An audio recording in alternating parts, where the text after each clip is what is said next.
ঈদের বাকি আর কদিন, শেষ সময়ে শপিং মলের পাশাপাশি ব্যস্ততা বেড়েছে দর্জি বাড়িগুলোতে। দম ফেলার ফুরসত নেই দর্জিদের। সময় কম থাকায় নেওয়া হচ্ছে না নতুন অর্ডার। প্রতিনিধিদের তথ্যচিত্রে ডেস্ক রিপোর্ট। সেলাই মেশিনের এই একটানা শব্দই জানান দিচ্ছে দর্জি পাড়ার ব্যস্ততা।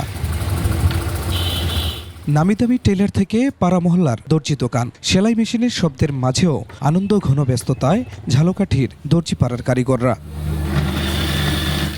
কেউ কাপড় কাটছেন, কেউ ব্যস্ত সেলাই করা নিয়ে, কেউ বা আবার কাপড় ইস্ত্রি আর বুতাম লাগানোর কাজে ব্যস্ত।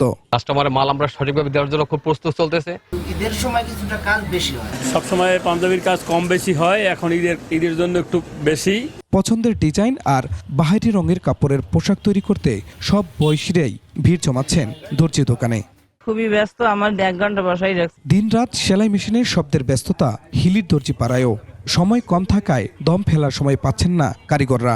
ঈদের আর বেশি সময় নেই, আমরা কাজের অনেক চাপে আছি। এখন ঈদের সিজনে কাজ আমাদের প্রচুর পরিমাণ হচ্ছে। কাজে একটু রেটটা কম। আমাদের মন মতো আর কি, মানে আমাদের গায়ে ফিট হওয়ার জন্য আমরা এখানে টেলার্সে আসছি, ছেলেপেলেদের পোশাক বানানোর জন্য আসছি। তবে কারিগরদের মজুরি বৃদ্ধির পাশাপাশি সুতা সহ অন্যান্য উপকরণের দাম বাড়ায় তেমন একটা লাভ হচ্ছে না।